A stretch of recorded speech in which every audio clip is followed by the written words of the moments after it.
We are recording. And I will turn it over to Abby. Thanks, Liz. I'll share my screen and get us started. Great. Good morning, familiar faces. Nice to see you, Amanda. I like seeing your face. Thank you for being on video. So welcome to all of you. I see a lot of names that I'm not familiar with, so probably you're not familiar with me either. So I'll say a word about who I am and why I'm doing this. My name's Abby Miller. I use she or they pronouns interchangeably. If you have a question about that, absolutely ask me. This is the space where you get to ask me anything, the things that maybe you've wanted to ask queer or trans clients and didn't, because that would be inappropriate. You can ask me. I've been training on this for 8 years or so. I was formerly in the HUD Homeless Assistance Office and got to work on the 2016 Equal Access Rule Amendment, which remains something very near and dear to me. So the way that I train, I'm not thrown off at all by questions coming as I go. I actually prefer it because I think sometimes when a question pops up, as quick as you can ask it and I can answer it, I think it just helps with information retention. So ask away. If you can use the chat, great. If you want to come off mute, that's also fine. I really don't mind either one. So what we are doing today is actually multiple things. We are going to go through just a very brief, but I think important refresher on what all of these acronyms mean and some of the differences. I think we're in a very different time than we used to be. Folks are much more familiar with these terms, but there's also a lot of misinformation. So I want to make sure you're on a level playing field about what we're talking about. I will go through HUD's Equal Access Rule, originally done in 2012, amended in 2016. Talk about HUD's prohibition on involuntary family separation, with which Connecticut Balance of State shares that policy. Talk about Connecticut Balance of State. I don't know why I'm saying that. CT-BOSS, anti-discrimination policies. And then really the bulk of the training, the second hour, is spent going through all of the policies that providers should have in place. And with each of the policies, I talk about some of the practices and the skills that really make that policy do the work it needs to do. So the training and the practice. And so that's I just go policy, practice, through the whole second half. So let's get into it. Love starting here with this little genderbread person. Also, I'm in New York. Sorry if you can hear the sirens. It's probably going to happen again. So I just want to hit on a couple things here. And it's really the difference between gender identity and expression, which is super important. Also the difference between gender identity and sex, and then the difference between sexual orientation and gender identity. So the first thing I'll start with is the brain piece, the identity. The genderbread person's gender identity is contained in its brain because we all have a personally held understanding of our gender. For most people, it's not different that we were assigned at birth, right? That's doctor, midwife, helping, your parent to give birth and saying, it's a boy, it's a girl. That's sex assigned at birth. Gender identity is not the same thing, because I think we all know at this point that there are a lot of us who don't actually experience that gender. We don't identify with it, and it can have varying levels of harmful impact. you know, that sex assigned at birth is put on people, not just with stereotypes, but also with the idea that somebody can't be different than that. So this identity is absolutely what we all know ourselves to be internally. Expression is this little dotted line that goes around. Expression is all of the ways that we communicate to the world about our gender, which can be complicated, it can be mixed, it can be all sorts of things, but it is the external. So hair, walk, voice, tone, makeup, no makeup. Those are all components of expression. The important part here is that expression is not identity. So I do have my personally held gender that I know myself to be, and I could express myself externally in any number of ways. That doesn't change the internal sense of self. But expression is what everybody else can see. That is super important for talking about the equal access rule and in general what we do as providers, because if we, I don't want to say it, we are all looking through our eyeballs that are shaped by whatever biases we've been taught up till this point. And we're all taught biases, period. Like, they may be different, but we all hold biased beliefs. So when we see somebody else, we are looking through eyes that are conditioned with that biased belief. And that is really important, because what we are perceiving about somebody else is not necessarily what they know themselves to be. So this is important when you get into thinking about intake and not getting hung up on, well, this person doesn't look like I would expect that gender to look. So that's the identity expression distinction. Sex is, I will say, actually much more complicated than people make it seem. There are a lot of different components to sex, chromosomes, hormones, secondary sex characteristics, whether somebody can reproduce in a particular way or not. And there are a lot of variations, and we're gonna meet some folks in a little bit who have some of those variations, or talking about, you know, the harm done when the medical system can't actually account for all of the variations. So I would say sex is not as baked and set as we think it is, but it is absolutely different than gender identity. Because gender identity is an understanding, and sex tends to be like associated with chromosome, hormone, physical characteristics. And then sexual orientation.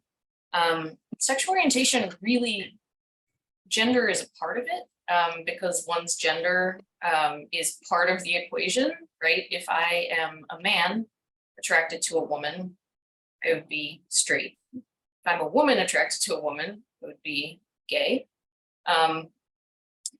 So one's gender matters, but it's really about romantic attraction, like who you're attracted to. So not the same as gender.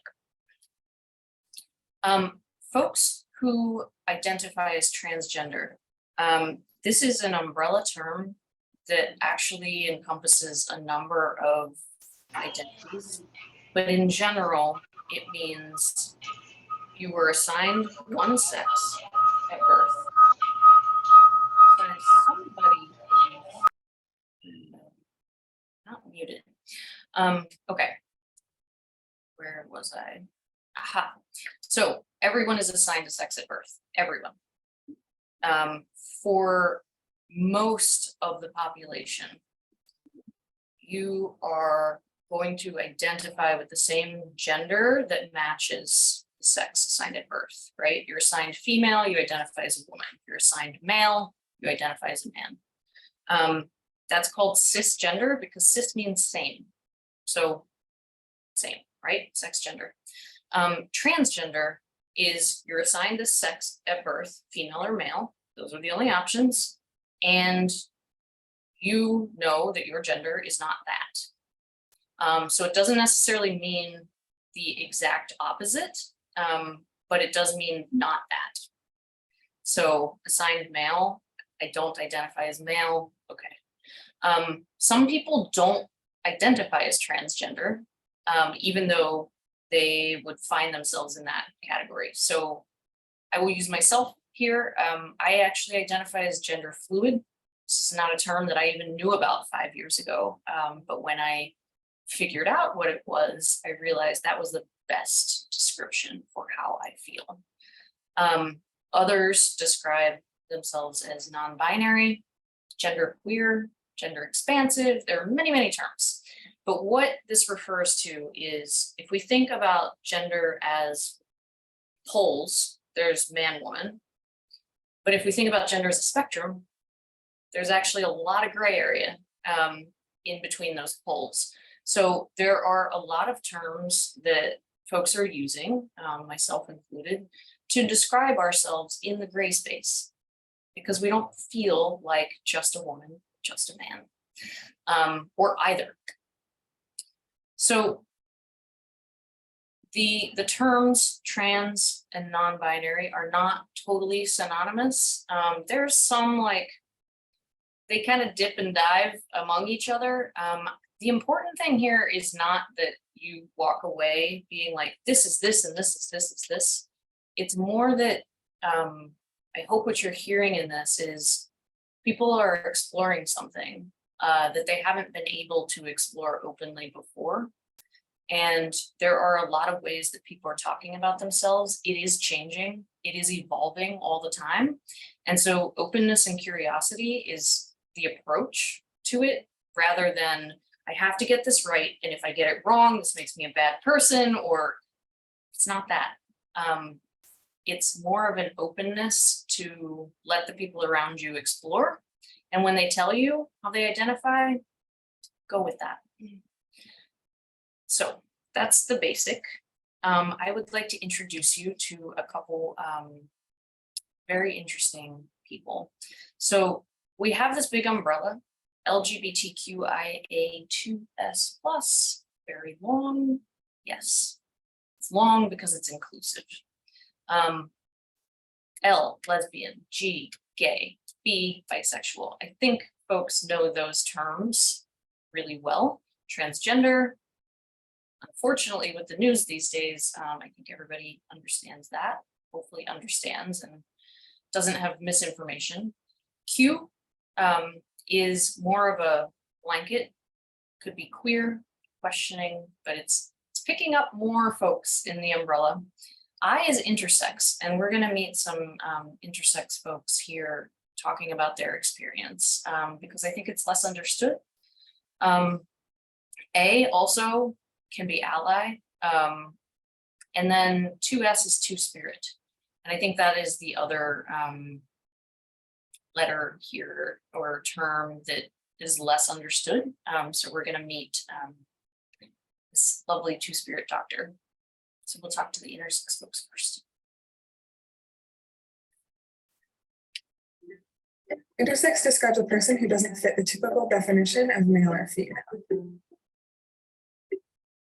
I have XY chromosomes, but typical female genitalia. I'm a girl who has testes and XY chromosomes. I identify as a queer, gender non-conforming intersex person. I identify as a Black intersex man. Intersex is not new. It's been around since the beginning of human existence. I mean, there's probably even intersex dinosaurs, if you think about it. Transgender has to deal with your gender identity, whereas intersex has to deal with your biological characteristics. Often intersex people get surgeries that they don't want, and transgender people have to fight for surgeries that they do. They gave my mom the excuse that the internal testes were cancerous, that I would develop cancer. They didn't even come up with an excuse, basically, in terms of a health-related reason.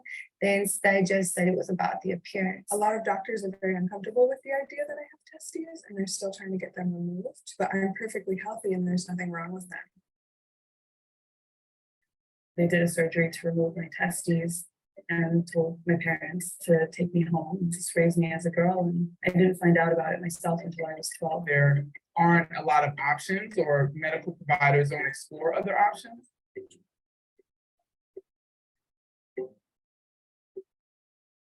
Mom would put me in dresses and she would be like, "Oh, aren't you so cute and you're so pretty?" And I'll be like, just, put on hormonal treatment, which consisted of estrogen and progesterone. I just wanted to belong. I wanted to fit in. I didn't want to be different. So even though I knew something felt amiss, I conformed.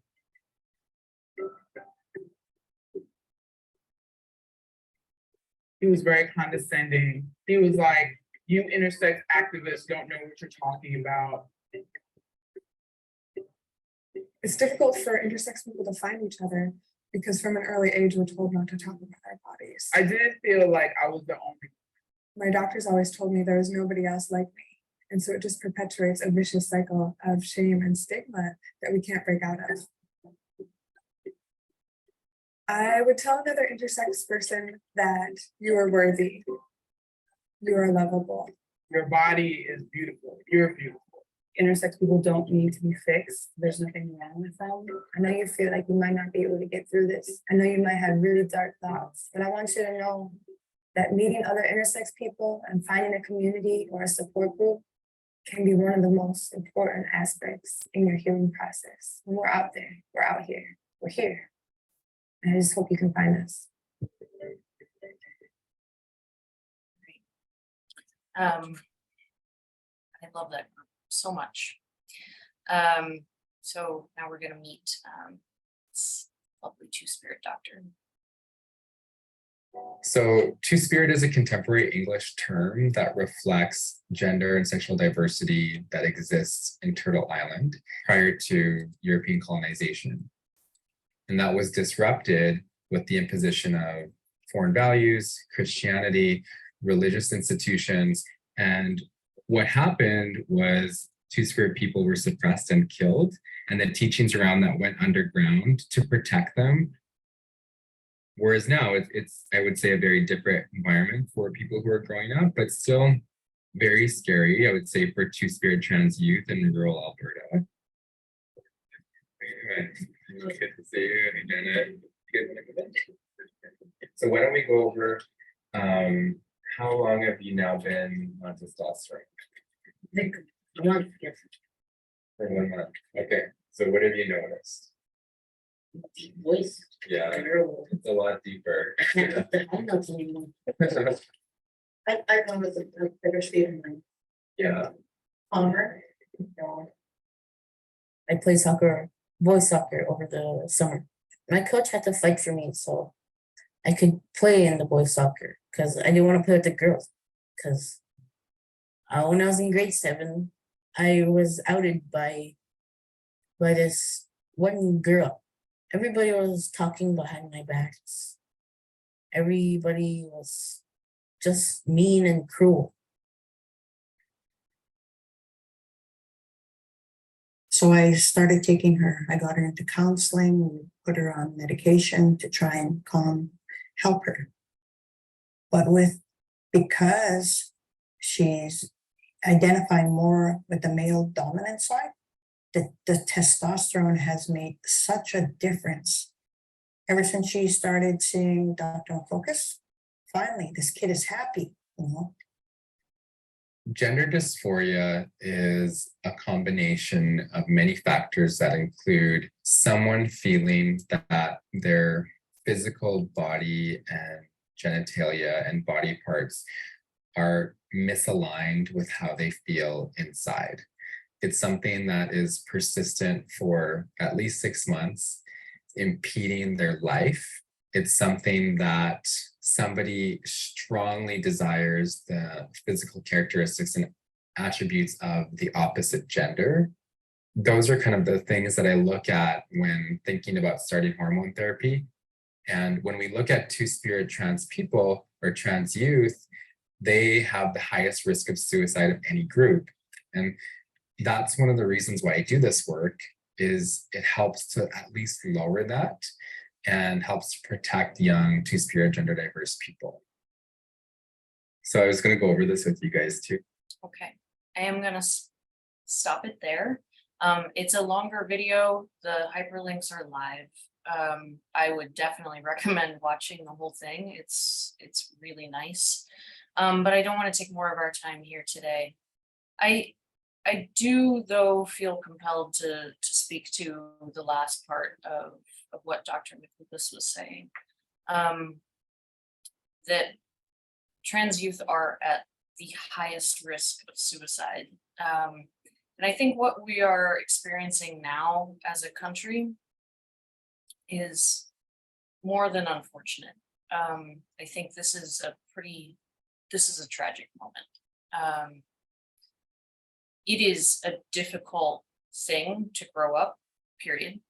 And it is even more difficult to grow up when the world around you is telling you that you don't exist or that you can't exist. And even more so when you have people in power coming for you. So that is the situation we're in right now. Sometimes I feel like I get numb because it's such an onslaught. But I think that we, Razor?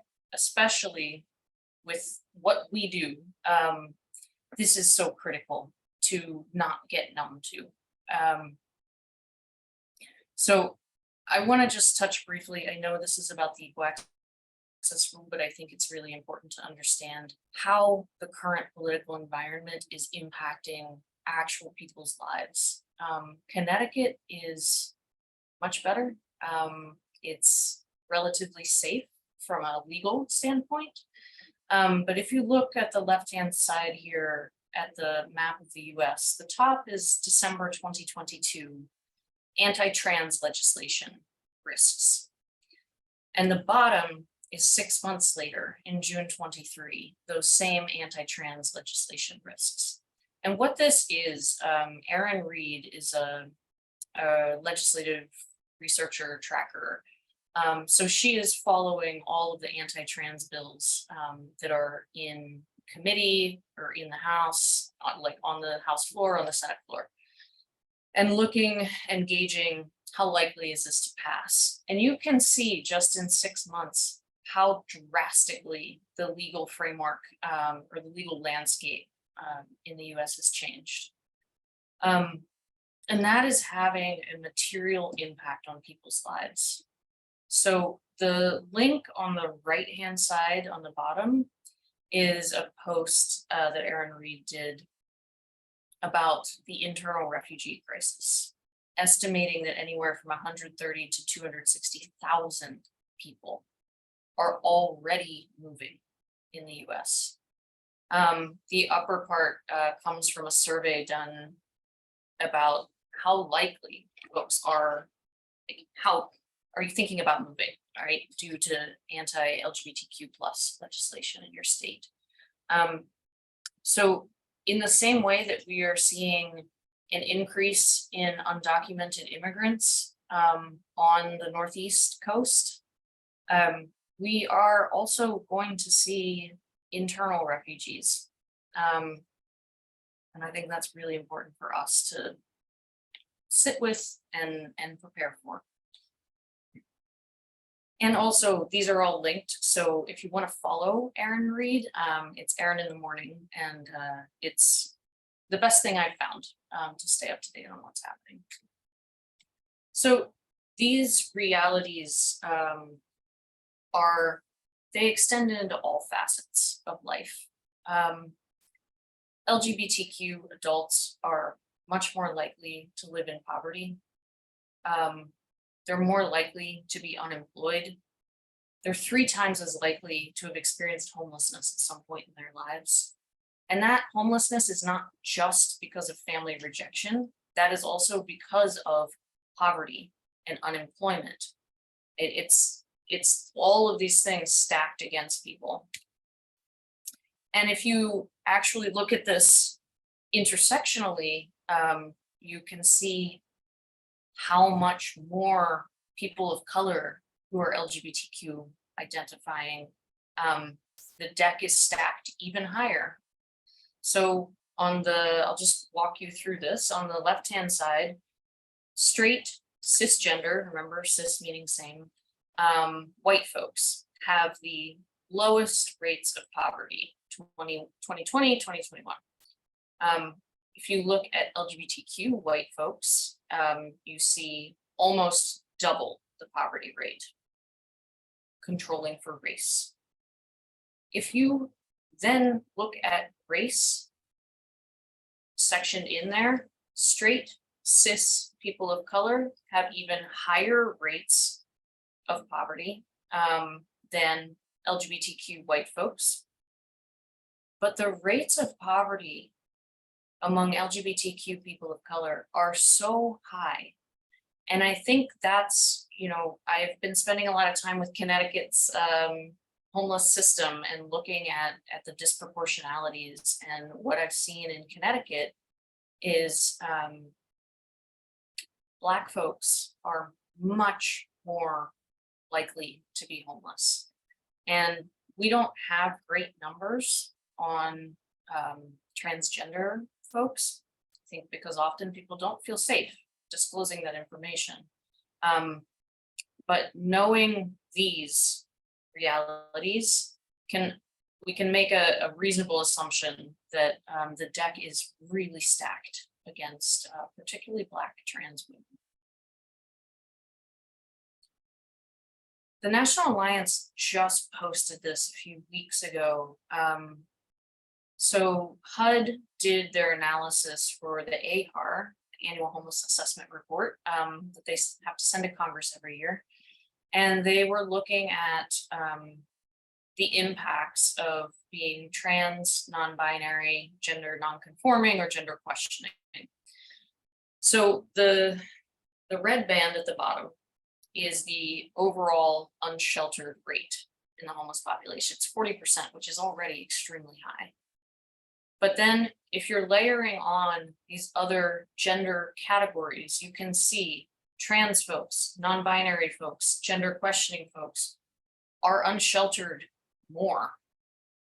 And I think this really tells the story of why the Equal Access Rule is so critical, why this work, this training is so critical, because clearly folks don't feel safe. They're not getting access to services. So this quote from these two editors of this book that I have listed here, I think really sums it up. Almost all LGBTQ people going into shelter have a fear of them. It's not a matter of if it's dangerous, it's a matter of how dangerous it is. And that is the reality for the folks that we are talking about today. So I'm gonna pause there for a second and just remind folks, put questions in the chat, and I will answer them as they come up. So digging into the Equal Access Rule, I want to give a little historical context here. So HUD started working on the original Equal Access Rule around 2010. And at that time, the Fair Housing Act was not being consistently interpreted in the courts to cover sexual orientation and gender identity as part of sex protections.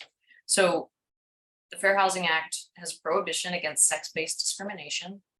But at that time, the courts were not saying that gender identity and sexual orientation had anything to do with sex. So HUD, knowing that they could not enforce the Fair Housing Act for those parts of discrimination, as well as unmarried couples or couples in civil unions. So they couldn't enforce the Fair Housing Act, and they needed a mechanism to say, at least in HUD assisted housing, we are not okay with this discrimination. So they did the original Equal Access Rule that was published in 2012.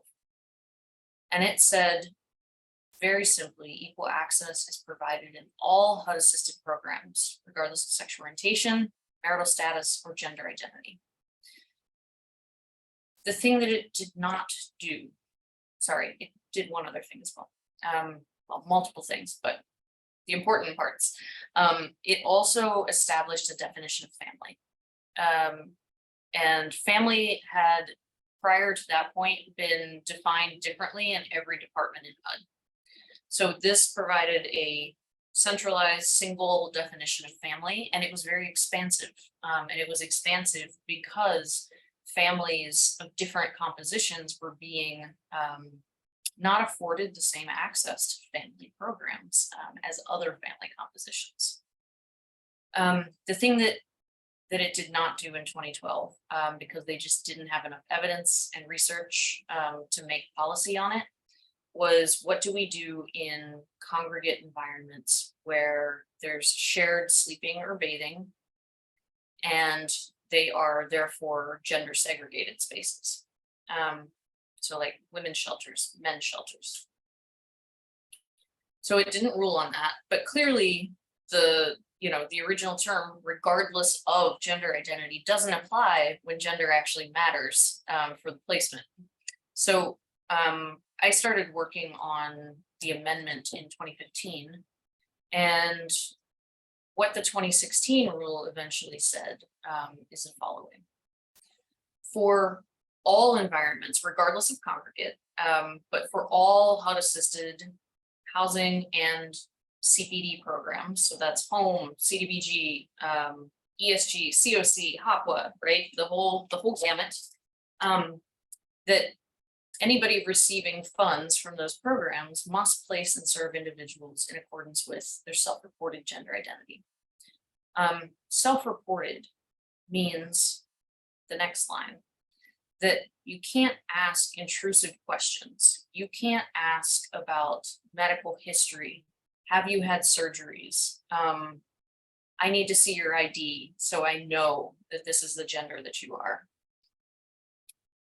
And this is all because, back to the genderbread person and the difference of identity and expression, somebody's identity is their own and they know it. And all of the forms of what somebody might call proof don't actually support that internally held gender identity, because IDs are tied to sex assigned at birth. Medical records are private, first of all. Second, there is no need to have medical records that say anything about somebody's transition. And I will talk more about transition and the different components of transition, but I will just say here that medical transition is the smallest part of folks who are transitioning. Most of it is personal. If you are unmuted, please mute. Thank you. So, may not ask intrusive questions or require proof. All providers who receive any of those funds have to update their policies and procedures to reflect that they're compliant with this rule. And the last is taking non-discriminatory steps to address privacy concerns. This is because in the 2012 Equal Access Rule, I think the provision was something to the effect of privacy concerns can be dealt with on a case-by-case basis. And case-by-case actually resulted in most providers, or at least the cases that we heard about, most providers simply providing a hotel or a motel voucher to anybody who is trans or non-binary, which actually has the effect of isolating and segregating people based on their transgender status, which is discriminatory. So updated to say must take non-discriminatory steps to address privacy concerns. And I will talk about that later in the policy practice part. Any questions about the Equal Access Rule itself?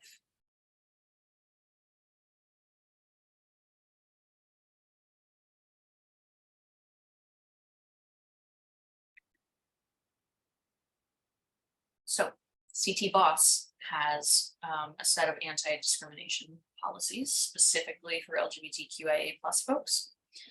I'm not going to spend very much time on these because that's really what the whole second part is. But just to, I think what I want to do here is just say the continuum has required that these policies are followed at the continuum level. But keep in mind that the equal access rule also mandates providers to have their policies and procedures updated. Which is why I spend so much time in this training on provider level policies and practices. But at a minimum, you would want to use CT Boss's policies to craft your own and make sure that you're compliant with these. But again, I talk about all of this later, so I don't want to repeat myself. Before I go into the provider policies, I want to talk about another policy that CT Boss has, and that is also supported and mandated actually by HUD. And this is about serving all families. So we have had a persistent issue in our field with providers limiting their services to certain types of family compositions, certain types of families, only serving women with children, only serving women with children. And if there's a boy who is older than 13, not serving that family or making them split up. And this is a big issue because familial status is protected in a number of ways. The first is in the Fair Housing Act, familial status is a protected class. And if you look at the actual language of that, familial status is based on the presence of children in the household. It's not about the parent, it's about the kids. Because at the time of the writing, people with children were being discriminated against because people didn't want to rent to people with children. Oh, they'll rip up the unit, da da da. Right? I think we still hear that now. But that is prohibited by the Fair Housing Act. So that's one piece. The second is in the 2012 Equal Access Rule, which still stands. The family definition is expansive, and it's meant to encompass more compositions of family. And the third legal underpinning here is the COC program interim rule, which says very clearly you may not involuntarily separate families. So if you put those together, that's how you reach this policy of serving all families. I have an FAQ that goes into some of this if you want to read more about it. But in a nutshell, it means if you are a provider who serves families with children, minor children, so under 18, then you have to serve all families with minor children. And that minor children is important because that is the protection. That's the familial status protection. So that includes families of any composition type, single dads, single moms, same sex, opposite sex couples, multi-generational, and non-romantic groups who present for services as a family. Now, one important distinction I want to make here, when we're talking specifically about shelter, you can have family shelters that serve only families with children. So if an all adult family came, would not be required to serve them. Of course, the best practice is that you do serve them, because often, especially if it's an opposite sex couple, if they have to go into the other shelters, they have to split up. So making accommodations for all adult families is really, it's the thing to do. But the requirement is about children. So if you serve any family composition with children, you have to serve all family compositions with children. Non-negotiable.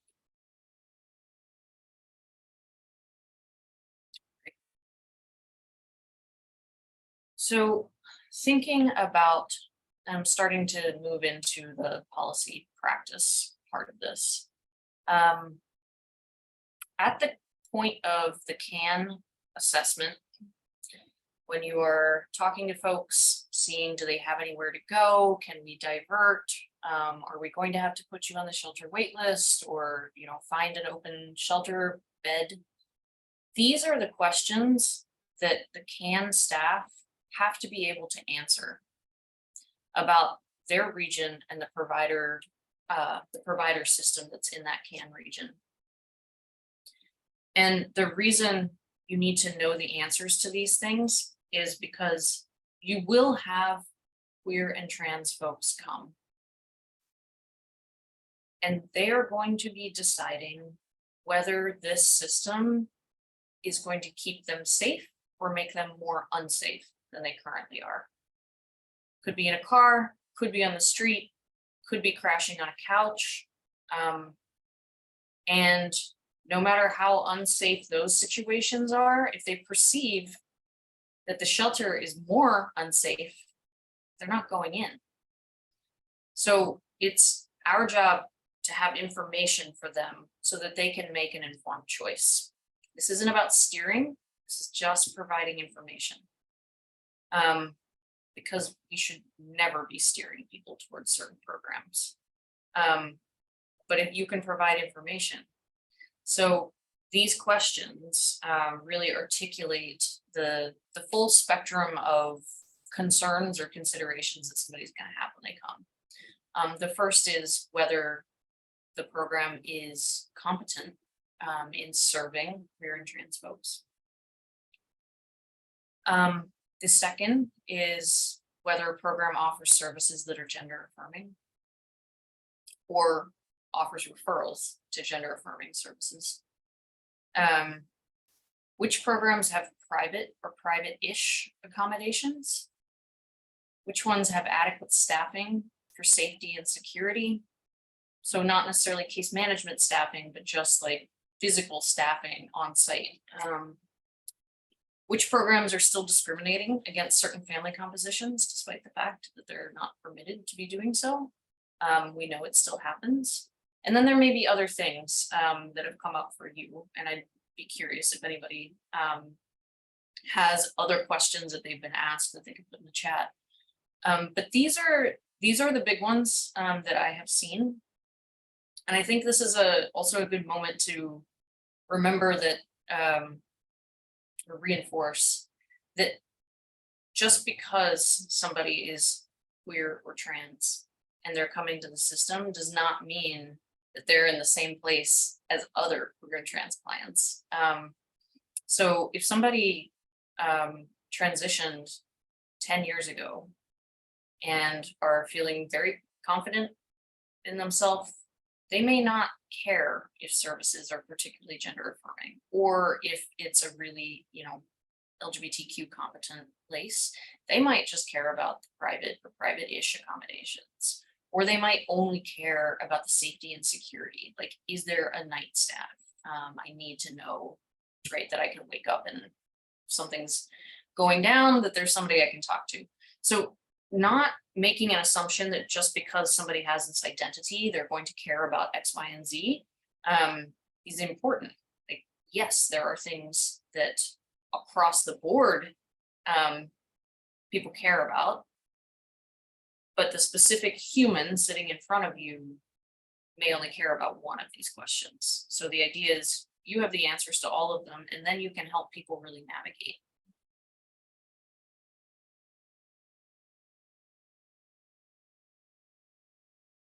So sticking with this theme of navigating the system, I want to talk specifically about non-binary folks. And non-binary, I'm going to use non-binary, but keep in mind that is referring to anybody who's in the spectrum of gender rather than the poles of gender.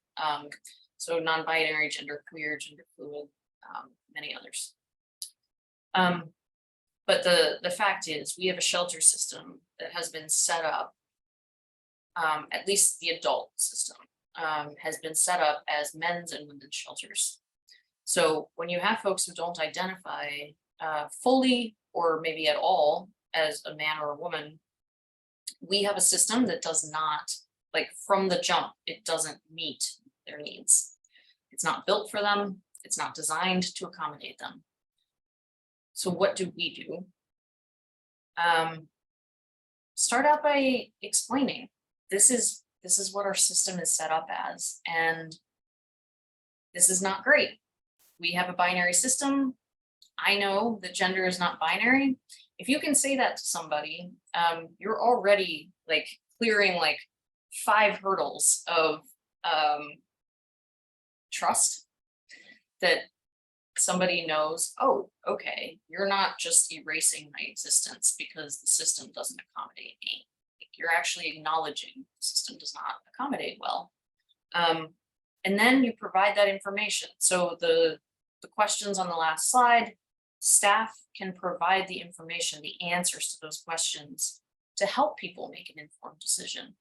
And the last thing is that you are supporting that person, that vulnerable human who is trying to make a very vulnerable decision, that you make it clear that you will help them, that you'll be there through their decision-making process, and that they can make whatever decision is most appropriate for them based on their comfort, safety, and privacy needs. The 2016 rule actually allows for this. There's a gaping hole in the rule, which is that it doesn't speak to folks who are in the gray space of gender. But it does allow for, and there is a sentence in the preamble, it does allow for individuals to decide if they don't identify as a man or a woman solely, that they can make the decision that makes the most sense for them. So we can do this, and we should be doing this. I'm gonna pause again and see any questions that have come up.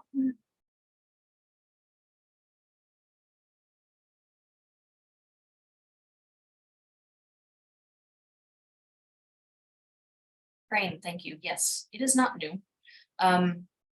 I think that it's okay though to admit if it's new to you. I think we're always in a process of learning and understanding more about backgrounds and people who are not us, that we haven't experienced before. So I would say it's not new. Many cultures identify more than 2 genders. Absolutely true. And also, it's okay if this feels new to you. And please keep putting comments, questions in. Thank you, Crane. So the rest of this is really policy practice. So these are the policies we're going to go through. I actually have one that I didn't update on this slide, but I have a slide on it later.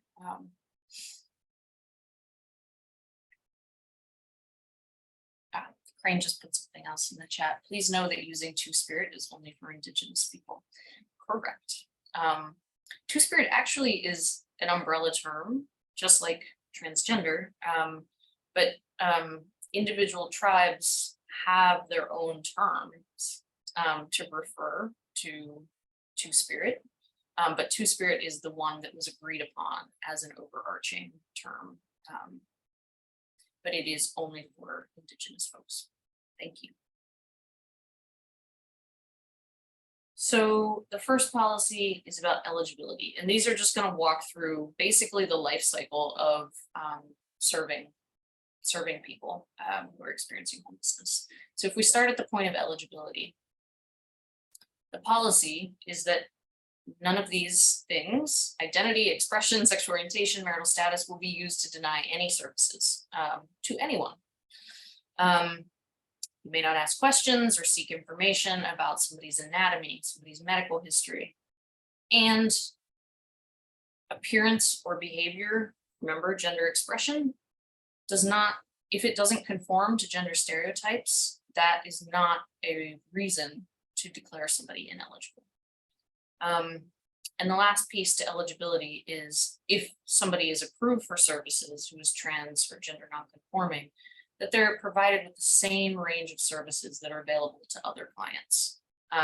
So going back to that non-discriminatory steps on privacy concerns, if you were sending all trans and gender nonconforming clients to a hotel or motel, but you actually have a lot of co-located services on site at a shelter or another facility, that is not providing the same range of services.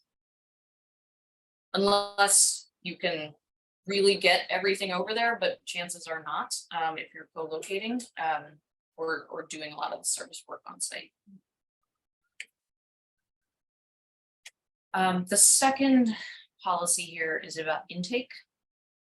I'm going to spend a lot of time on intake because I think it's one of the most important parts of, well, it's all important, but I think intake is the first impression. And there's a lot that you want to get right, and there's a lot of things you don't want to get wrong. So at intake, clients report their own gender, no assumptions. And whoever's doing that intake documents that gender in HMIS, checks with somebody, this is what you want in here. And then they're going to rely on that self-reported gender to determine accommodations. Person's gender does not depend on whether they've had surgery or other medical treatments. Also, whether they're perceived to pass, passing being that somebody may not know that you're trans or non-binary just by looking at you. So trans folks are not turned away or referred to another agency or facility because of their trans status, because of the length or extent of their transition, or because they don't meet the expectations of what somebody's supposed to look like. So I'm going to spend a little bit of time here talking about transition. In the news right now, we are only hearing about medical transition. We're hearing about hormone replacement therapy. We're hearing about surgery. That is such a small percentage of people who are transitioning, and also it's a small part of transitioning for any individual. So the first transition is personal. Coming to grips with an identity that you know inside, but also you know that everybody outside is not going to support often, and that is maligned and targeted is a big deal. So just reckoning internally is a huge part of transition. The other huge part is social. So that's starting to tell the people close to you. Doesn't mean like, you know, everybody all at once. The social transition is it's really important and can take a lifetime. You may come out to this person and not that person due to safety or wanting to maintain a relationship. But that's, you know, having people start to use different pronouns for you. Maybe you change your name. Maybe you change your appearance. Those are all social transitions. There's legal transitioning, which is changing your ID, changing your gender marker or your name on an ID or on a birth certificate. Those are really codifying the change in legal documents. And then there's medical transition or physical transition, which can mean so many things. There are a lot of gender affirming surgeries that have nothing to do with genitalia. There are different hormones that folks can take, and there are different approaches people can use to that. But these are all transition, not just this. So I think for us, it's really important to focus on personal and social transition and legal. I will talk about some, but we're not healthcare providers. We do not need to grasp or have opinions on folks' medical transition. So I do talk about that in a lot of these slides because I think it's a point that is so critical to actually being welcoming and inclusive and also non-discriminatory. So staff may not inquire into the medical or surgical status of transition, of somebody's transition. Can't require it to match the gender that's listed on an ID or other documents. So some of the practice pieces that support this, I want to talk about HMIS data collection. So on the left-hand side these are the gender response categories in HMIS through the end of September. Starting October 1, it's shifting over to these new response categories. And actually, Crane, your statement is reflected in the changes here, which I'll talk about. So the gender category that's in place right now is certainly better than the one that was there before, which was better than the one that was there before, because HUD is evolving as the field and as people are becoming more, I don't want to say open, but as people's trans and non-binary status becomes more public, HUD is keeping up. So the one in place now says female and male. That's not great because female and male are sex categories. Man and woman are gender categories. So in the new one, it shifts over to woman and man, a girl if a child, a boy if a child.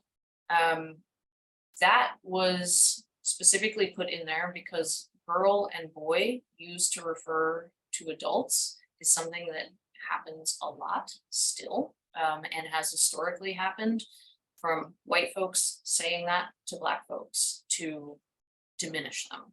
So we wanted to be very clear, and sorry, I still say we sometimes, even though I'm not at HUD, but it's participating in this construction right before I left. So it's a girl if it's a child, it's a boy if it's a child.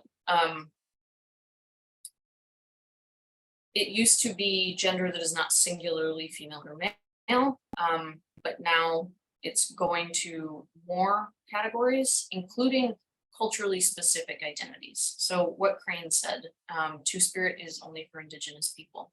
There are culturally specific terms that are used to describe, sometimes it's called a third gender, or a gender that is not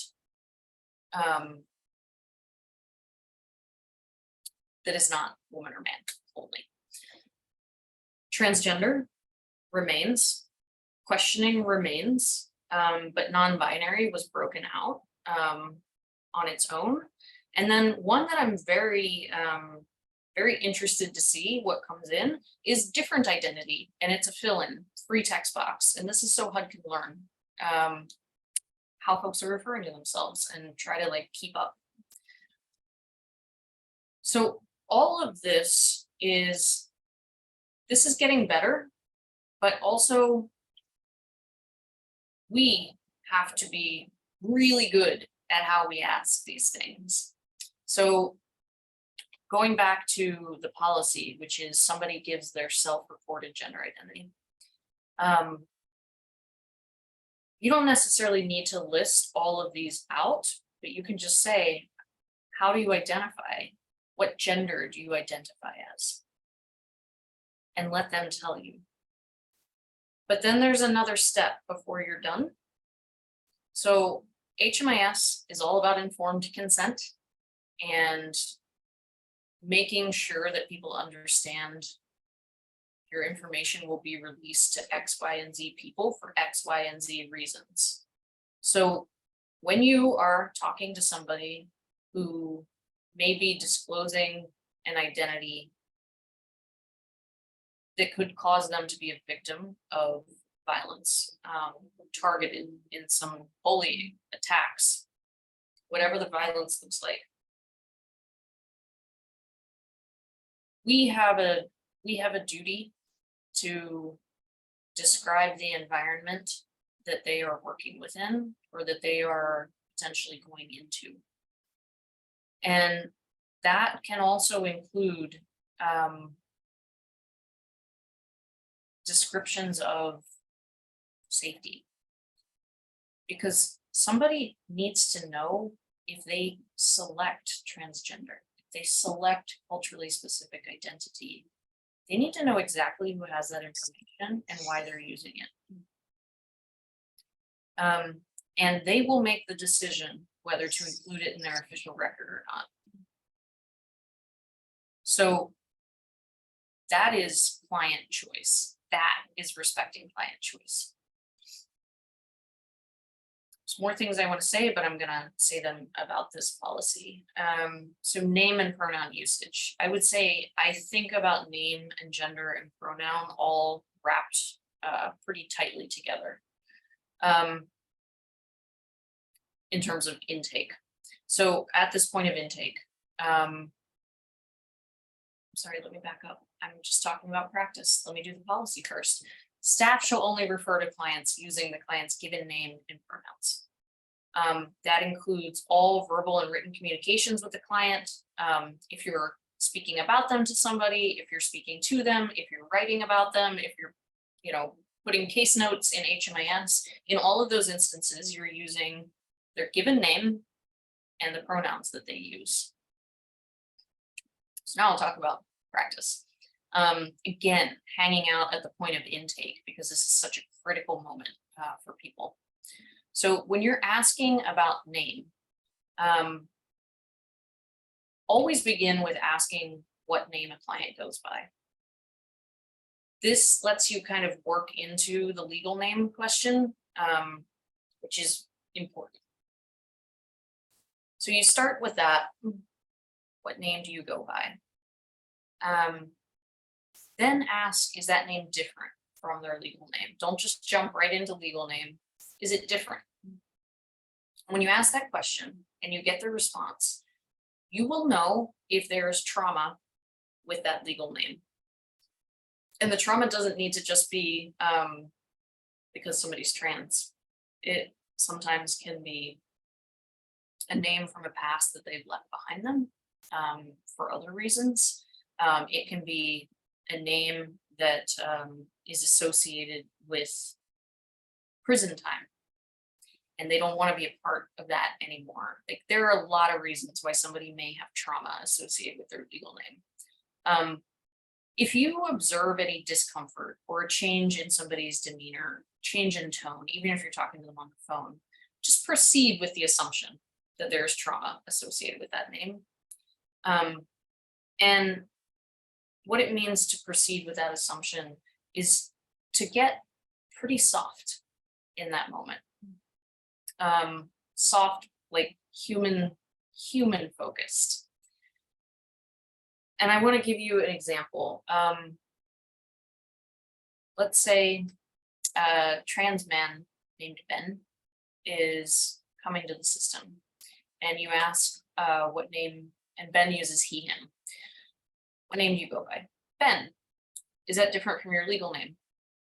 Ben's legal name is Jessica. And that name was used for 12 years after he came out to his parents as a boy, that they used to pin him into a corner, to harass him, to bully him, to never respect what his identity is. So at this point in Ben's life, having to say the word Jessica is re-traumatizing because of all of those years that are attached to that. And keep in mind, Ben has to do this every time he shows his ID, every time he has to show his birth certificate, every time he's applying for SSI or like interacting with the Social Security system. Like, the number of touch points where Ben has to say, yes, my legal name is Jessica, is overwhelming. So if we know this, And I'm actually really interested in the client-facing portal for HMIS for this reason. How do we get soft so that people don't have a fully re-traumatized experience? Give them some options. And I'm going to give you a couple, but probably you have others. You can say, listen, I can see that there's some stuff with legal name.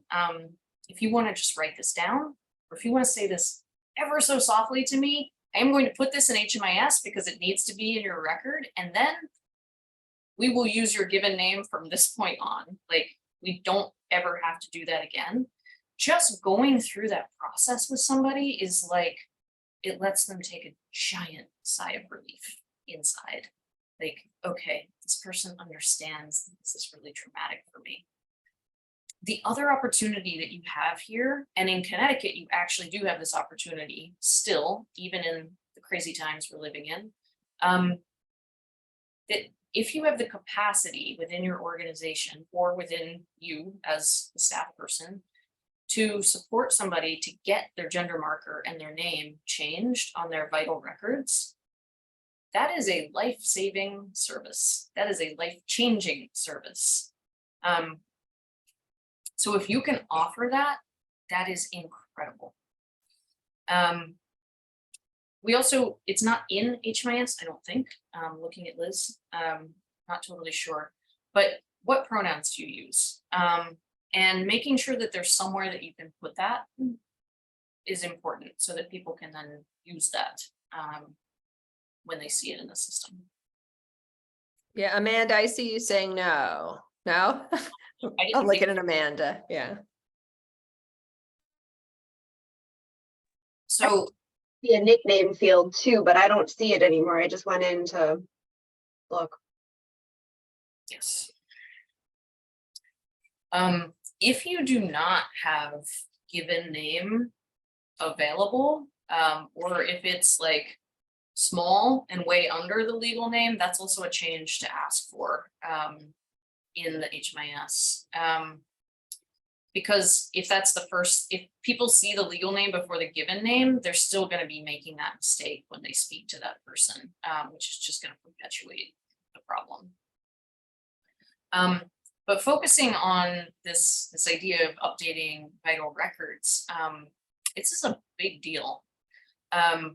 If you think about this example of Ben, all of the times that he's having to talk to people who are calling him Jessica, you start to avoid services because you just don't want to have that experience over and over again. So there, right now, at least this is a few years ago, there are almost 500,000 trans adults in the US that don't have an ID with the correct gender marker. And on the bottom, you can see the point I'm making here is if you're in a state where there are lower policy barriers to getting your name or gender marker changed, turns out people do it. So birth certificates, like twice the rate of name and gender marker changes in states that have low policy barriers. Same for driver's licenses. And birth certificates are harder to get changed, so it's a lower rate. So this is Connecticut information here. Talking about vital records, this is just a screen poll of ct.gov with the link underneath. And on the right-hand side are live links to different places that you can go to get the forms, to get a request to waive fees.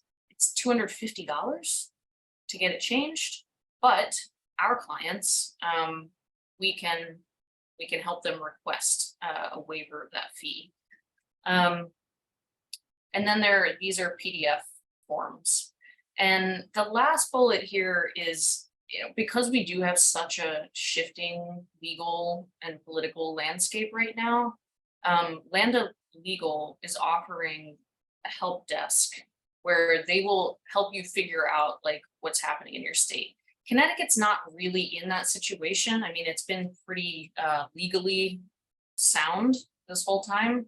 But if it ever changed, if things were starting to change or you weren't sure, you can always go there and they're prepared to help with any state. It may also be that you can help clients, you know, if they are moving, you can help them figure out, you know, what's happening in another state. So this is just for you all. I want to play a little clip that is super cringy, but I think really gets at what things look like when you have somebody who isn't trained and not particularly aware of the impact that they're having on clients.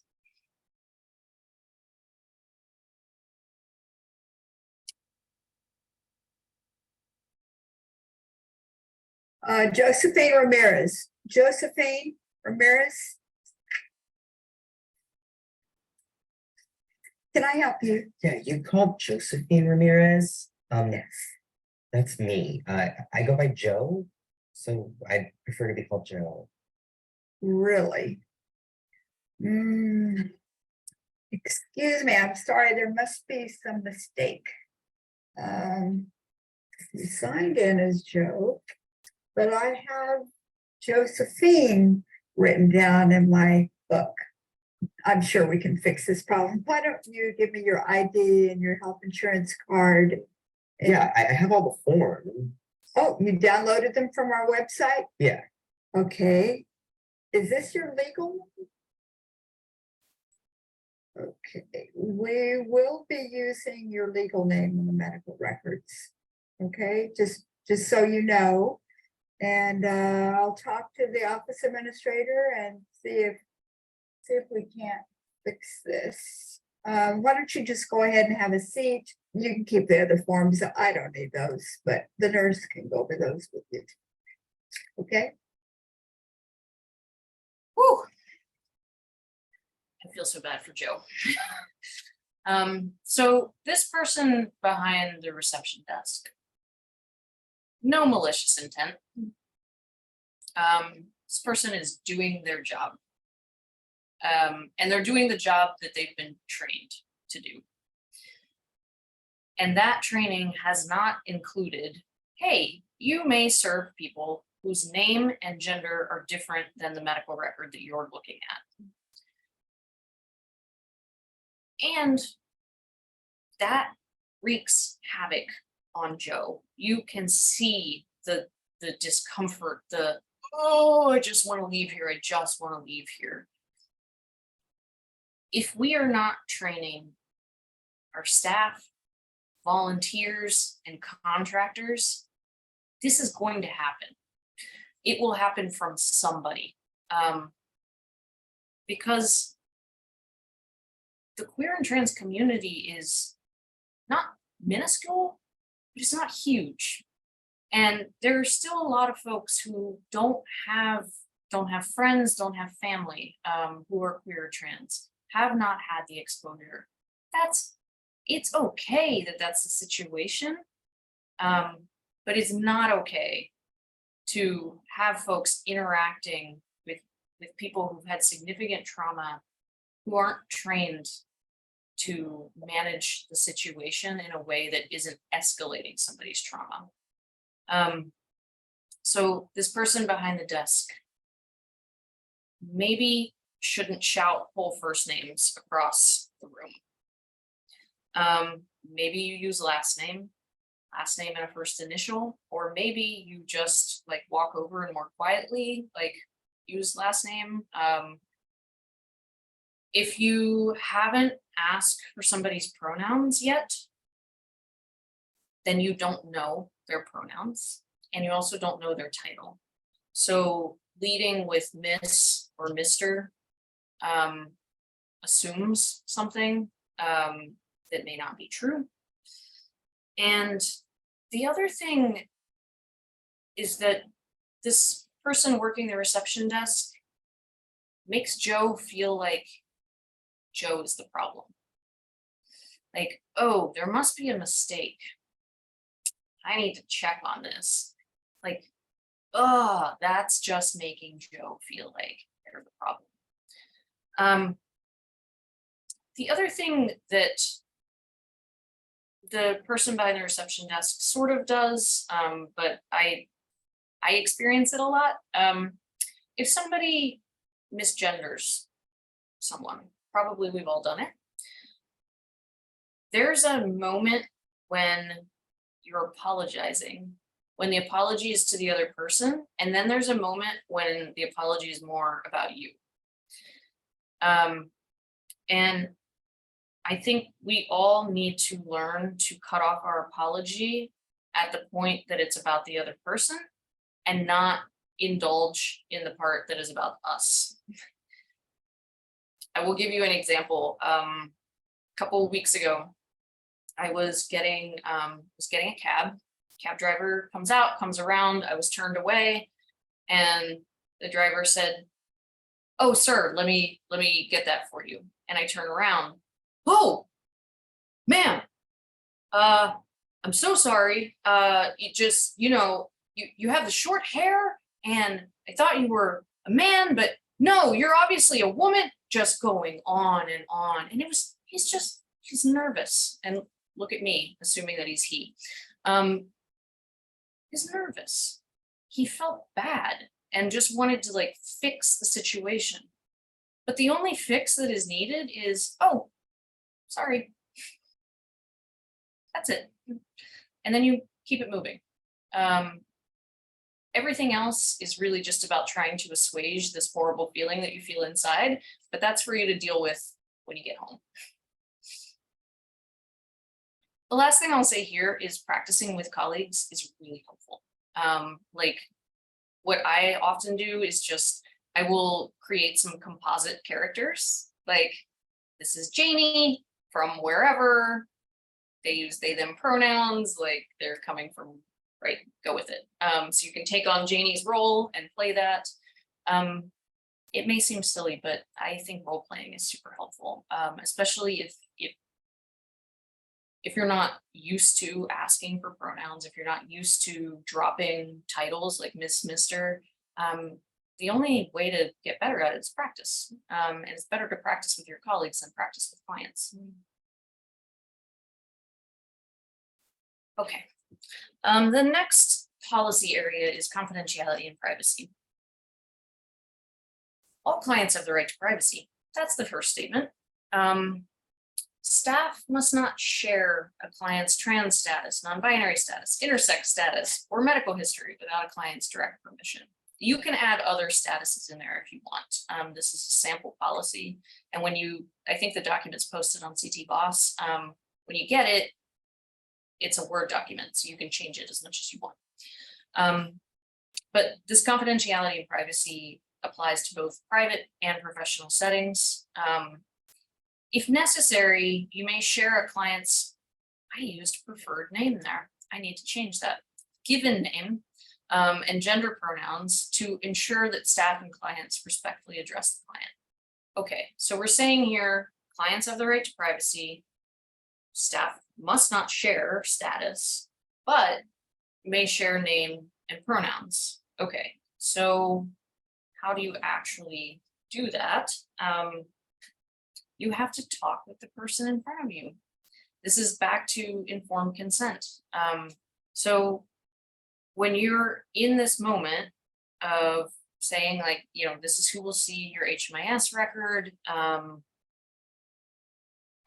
know that your given name is not your legal name. I know you're using pronouns that are different from your sex assigned at birth.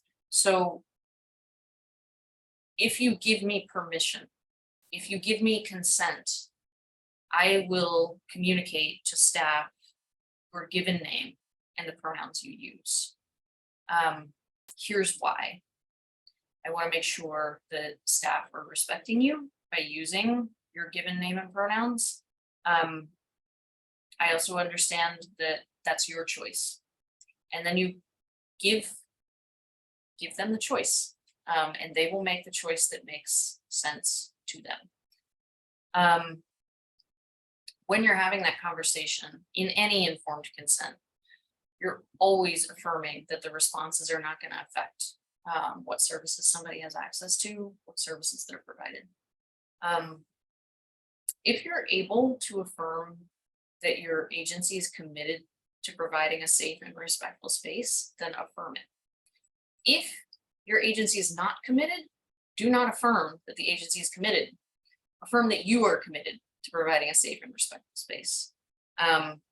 It doesn't need to be that you're trash talking the agency in that moment. It's just, if you can't say, my agency has a deep commitment to this, you can say, you know what, I have a deep commitment to this. And my two colleagues, Rosemary and Jack, also have a deep commitment to this. One of us is almost always here. So if you are ever having issues, you can come to us. Right? So you're cluing somebody into where the safe points are in your agency. And then, just because I will continue to hammer this home, don't ask trans people about their medical history. That is part of confidentiality and privacy.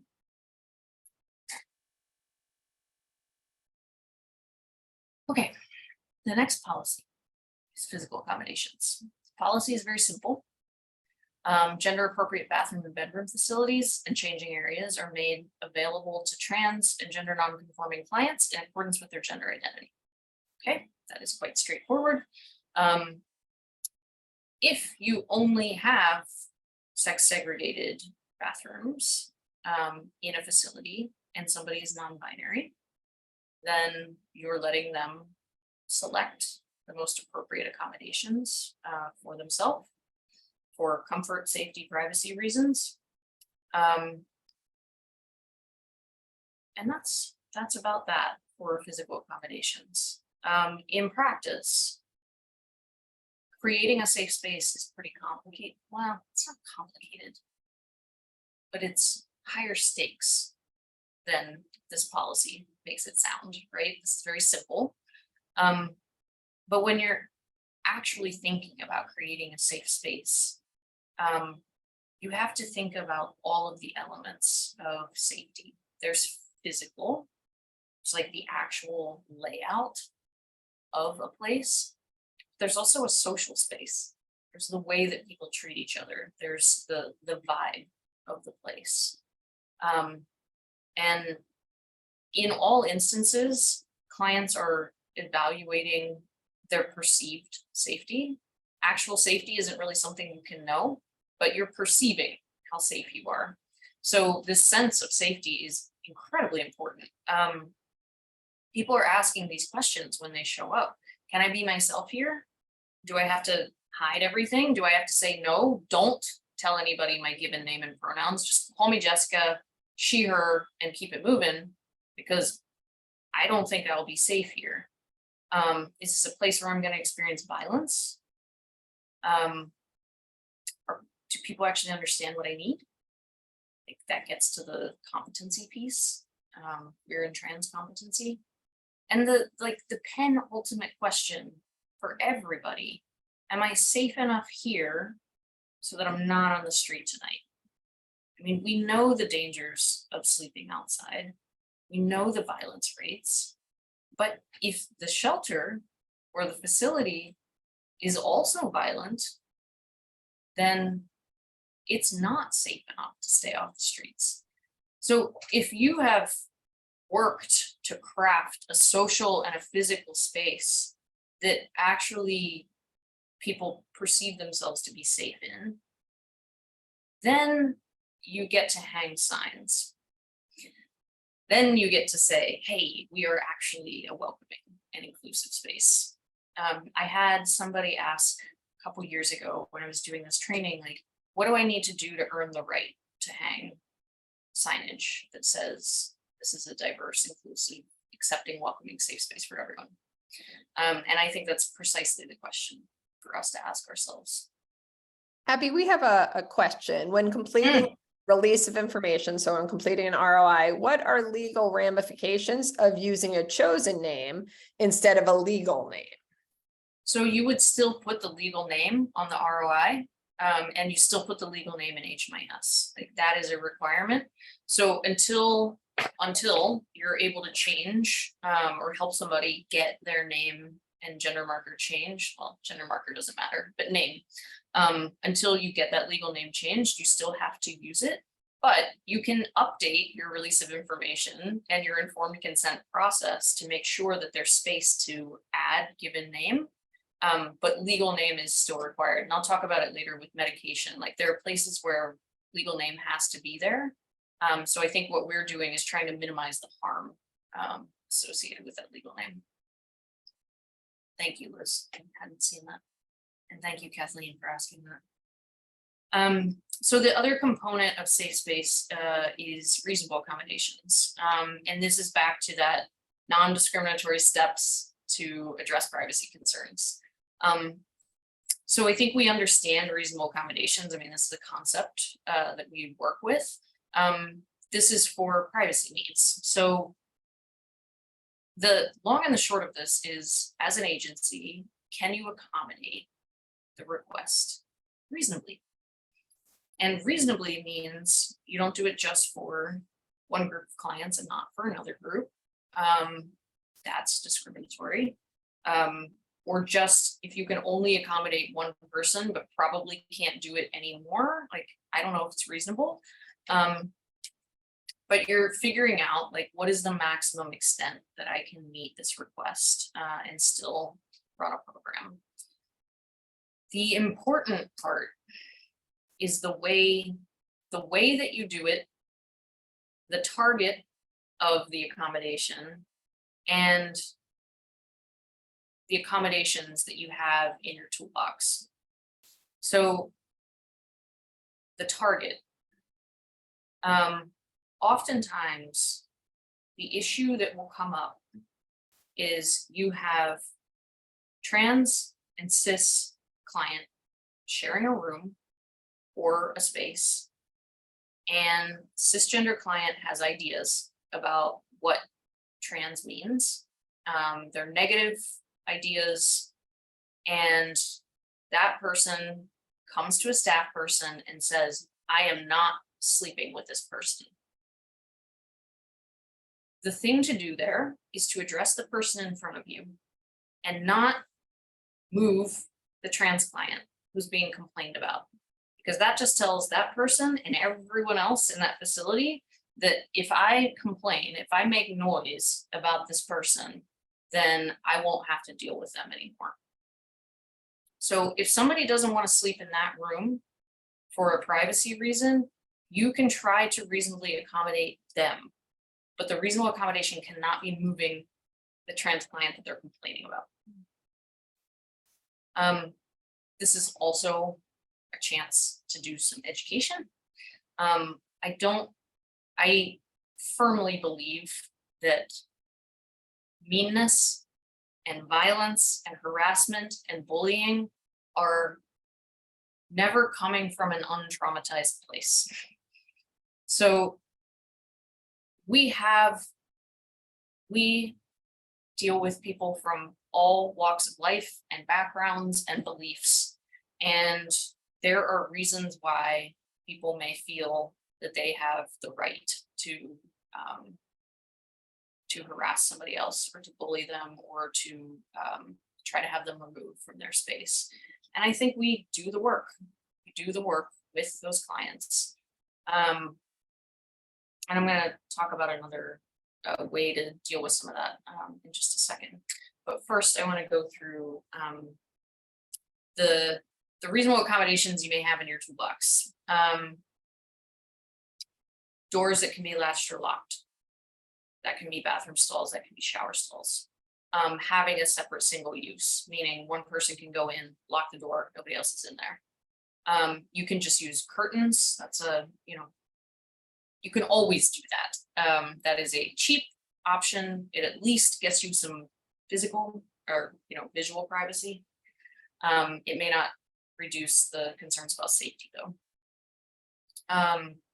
If you cannot modify your space anymore, which I know is the case for a lot of people, you can offer alternate times for the bathroom or for showering. And when you do that, also monitoring the entrance exit to make sure that it actually is private and safe. You can offer alternate arrangements like a hotel or motel, as long as it's not the only thing you're doing. That cannot be the only thing you offer. because that has the effect of isolating and segregating. And these last four are all variations on a theme. Different sleeping configurations. It could be like this shelter on the left, like it could be the cot close to the nightstaff. You could have a private bedroom. I know I've heard of like safety dorms. Different Salvation Armies have safety dorms. So that could be a wing, it could be a room, it could be any configuration where you just have a more private situation. But like with the hotel motel voucher, the thing that you don't want to do is, you know, slap a sign on there that says, "Ooh, trans women stay here." What if you've outed every single woman who's sleeping in that room, and you've also segregated them. So if you have these safety dorms or you have these private bedrooms, there should be multiple reasons why somebody would be in that room, right? You have folks with medical needs. I know like some folks in the state are operating medical respite beds, and those are more private. Like that's a situation that calls for more private accommodations. So the idea is you have them and people request them, but you don't have a policy. This is where people this category go. And that's how you avoid getting into a situation where you are discriminating against people by isolating them. So back to the harassment and discrimination. This is, I do not advocate for zero tolerance. Zero tolerance is always it's an absolute ban or suspension that follows. But you can also not tolerate these things and not resort to suspensions or bans. And so that's the middle ground that I think is best. If somebody is experiencing harassment, that incident should get to a staff person as soon as possible. And that staff person should be intervening to make sure people are safe as soon as possible. It needs to be documented in writing, and it needs to be reported to the appropriate supervisor. Now, harassment also is committed by staff members. Harassment is also committed by supervisors. This happens. So as an agency, and as a program, you need to have steps in place that if this is happening at the hands of a supervisor, at the mouth of a supervisor, that there is a process to go above that person. And later you'll see, we have the CT boss grievance, which is one avenue, but also having your own internal policy is very important. I think in Connecticut's situation, I don't know if the CAN agencies would be appropriate or not, but whatever it is, you need to have something in place that you can, and everybody knows, right? This can get elevated to this person, so that there isn't suppression, happening by staff or supervisors. The last thing here with policy is if you have staff or contractors or volunteers who are refusing to work with a client, because of that client's characteristics or demographics, that is discrimination, and it should result in disciplinary action. I have shall here. Again, these are your policies, but I would recommend a requirement that there's disciplinary action there. So coming back to setting expectations and working with clients when they are expressing any number of biases.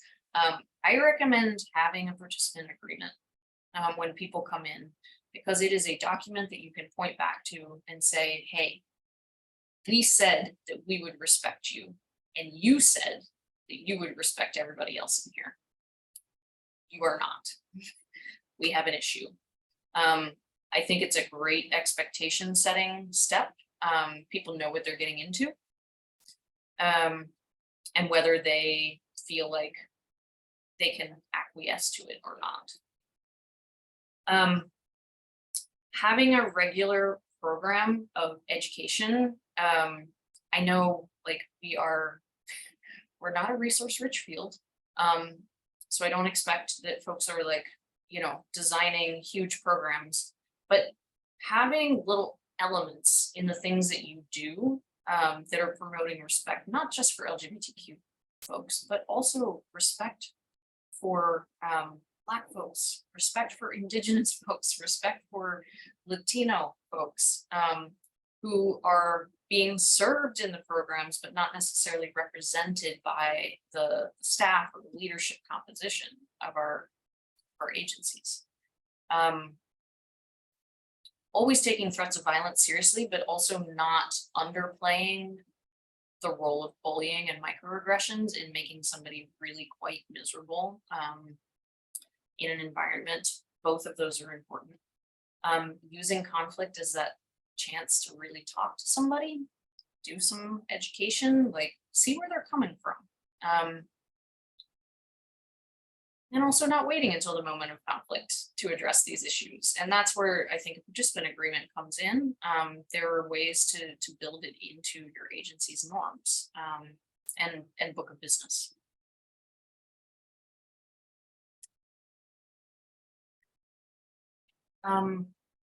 Questions. We have just three policies left, I think, and then some slides that just have resources on them that I'm just gonna clue you into what they are, but wondering if there are any questions at this point.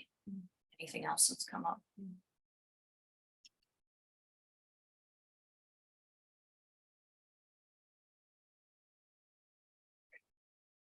Keep going, but please put them in the chat if you have them. Policy on medication. So probably you all have a medication policy already. If you do, I would say the thing to do would be make it work for everyone. Just apply it to everybody. But there are a couple additional elements that you may want to consider adding that I put here. So again, client's legal name has to be on medication. But you can also put a giant sticky over it that has the client's given name so that, if the person behind the reception desk is yelling first names, that they're yelling a given name and not a legal name. Provide a way for clients to label their medication, make it accessible at all times. If folks have orally administered hormones, they should be able to keep those on them. But if they're using syringes, those need to be kept separate. There needs to be a sharp disposal container, and then there has to be some form of refrigeration for medications required. I would expect that like half of these elements are probably already in folks' medication policies, but there may be some there that aren't. So for your consideration to add. If you are a program that does regular healthcare referrals or does co-located healthcare services in facilities, this is really saying, don't make assumptions about the type of reproductive health care that someone might need. That's it. Somebody may be intersex, somebody may be trans, somebody may be non-binary, and that person knows what they need in terms of reproductive health care. So don't make the assumption. And that's pretty much it. In practice, support looks like making sure that you know where LGBTQ competent healthcare is. If you don't have any in your area, figuring out if there's any telehealth that's available. I know that's often like state specific. So just making sure that you know if there's anything in Connecticut that people can access by telehealth. Same for mental health services. If you are doing mental health referrals, make sure that the organization or the agency that you're referring somebody to actually does LGBTQ competent mental health. If you can't find it in person, again, telehealth. It's not ideal, but it's an option. And the last is hooking people into a support network. The queer and trans community is really, we have a concept that we use of found family or chosen family. And that is because a lot of folks, biologicals, it's not great relationships or any relationship. And so this concept of family, those people who have your back no matter what, is not biological for a lot of us. It is chosen, it is found, it is hard fought. So helping people hook into that support, affinity groups, if there's an LGBTQ center, or if there's online, just outlets for support, for connection, for feeling like a full human being are so important. The last kind of internal, like physical policies, dress codes. So one, you're not putting any additional dress codes on trans clients outside of what you would put on all clients. Second, make it gender neutral. There's really no need to have a gendered dress code. Like whatever the thing is that is important to the agency or the program, it can be conveyed easily in non-gendered language. And if it remains gendered for whatever reason, that if you have folks who identify in the spectrum of gender, that they're permitted to choose the dress code that works best for them. But again, gender neutral is really the thing to do. Oh, and sorry, just to harken back on medication. Crane just said, remind folks there are topically applied hormones as well, and that is true. And I would put that in an oral medication. I would put that with the oral medication, like clients have the right to keep oral or patch-based medications on a patch base. That is not a real term.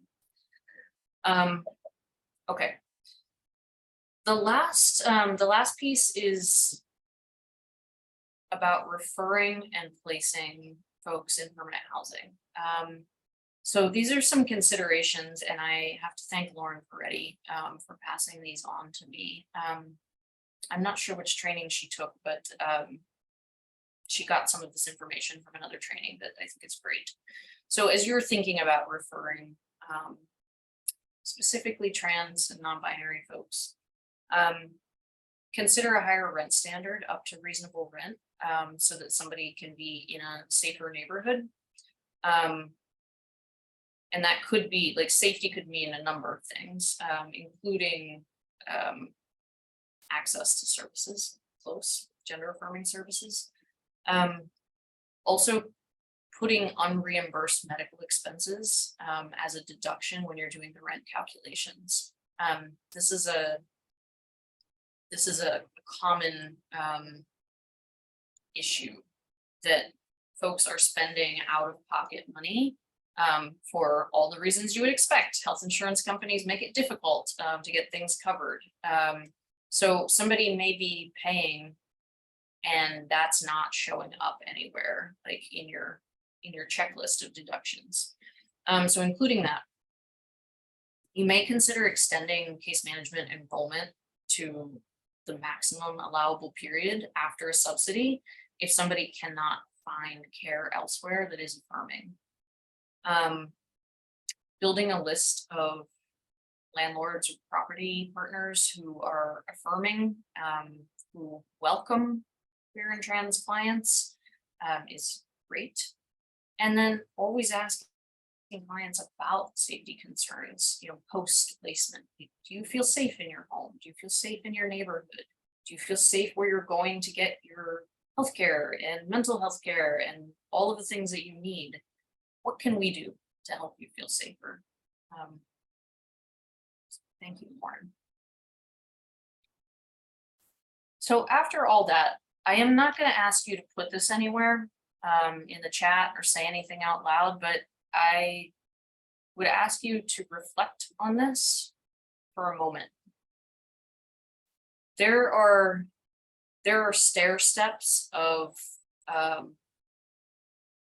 quality programming for queer and trans folks. It begins with policy, but it does not end with policy. That is the first step.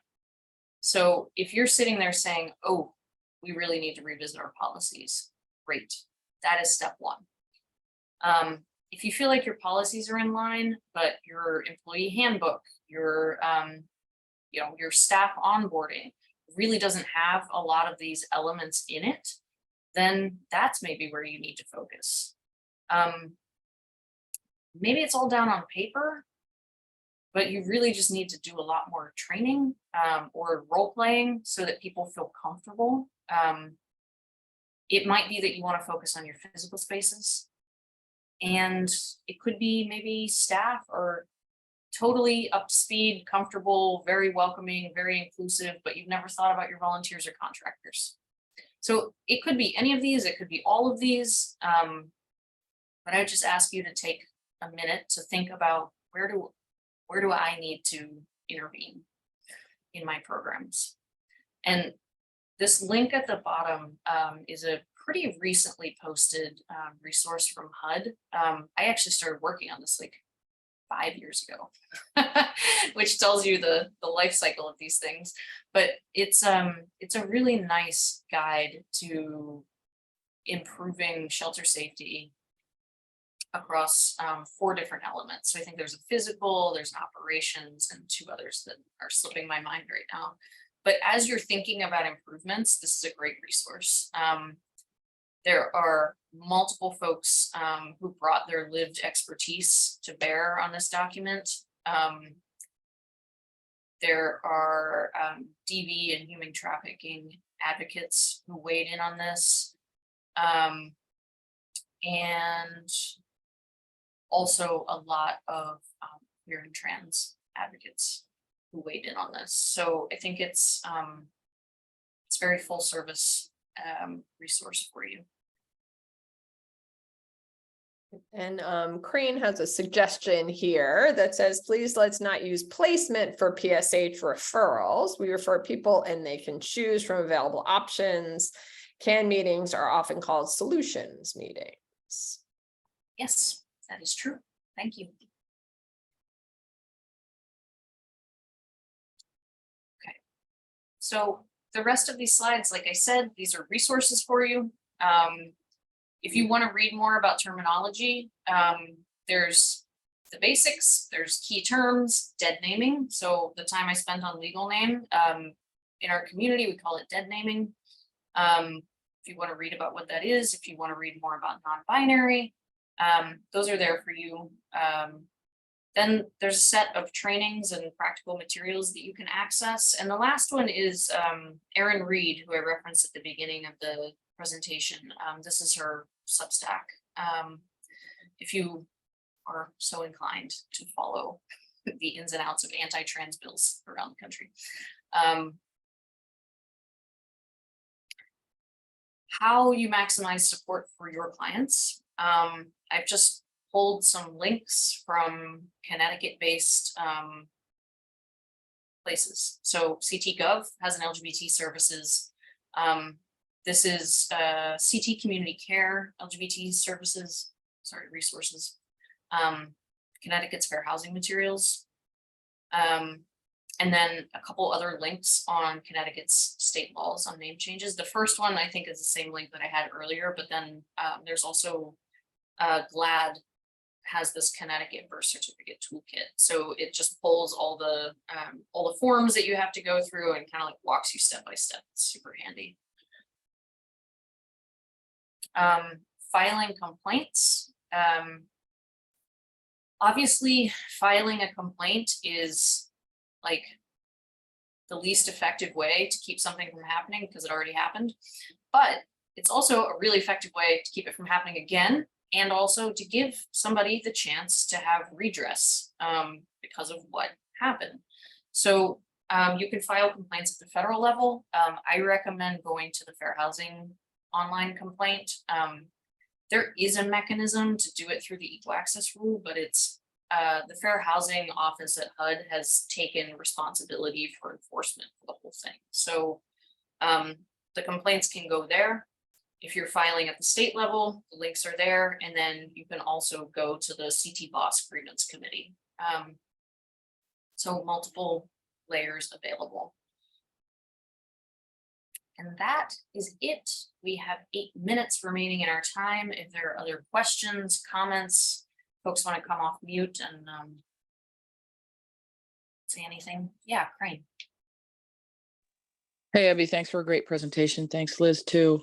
And the placement thing, I know that's something that Lauren's used, and we always need to try to update. So along those lines, as you can imagine, I have an unusual name, and people are always asking me if that's my given name.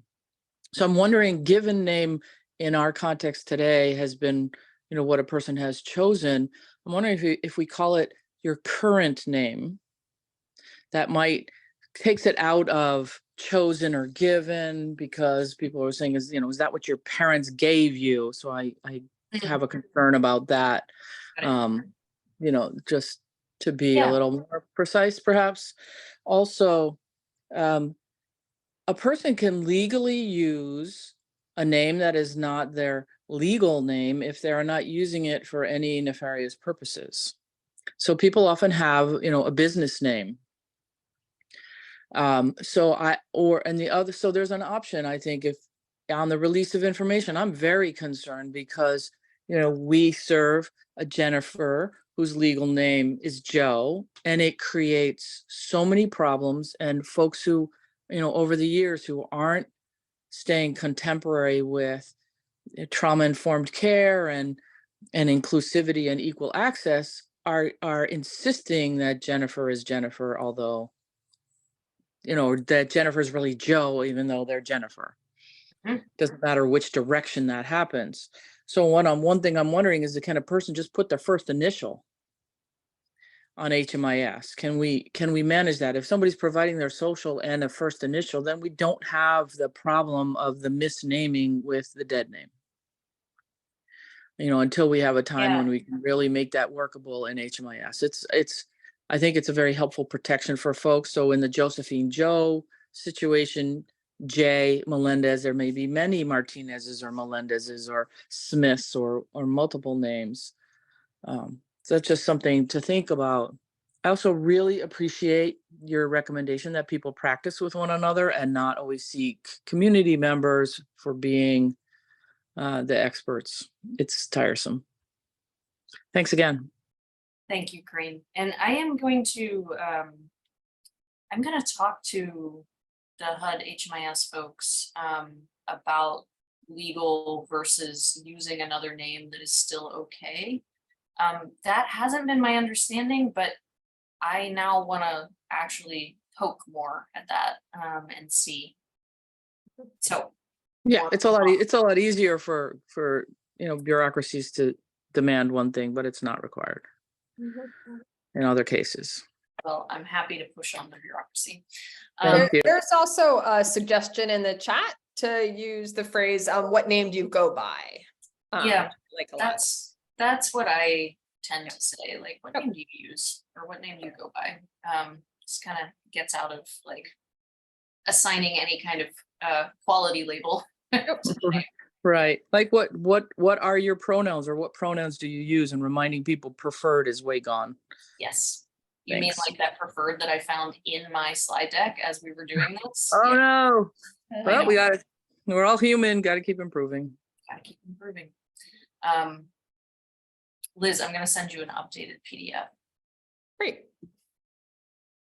Right after this. Other questions, comments, ideas that you didn't hear that you think are good ideas?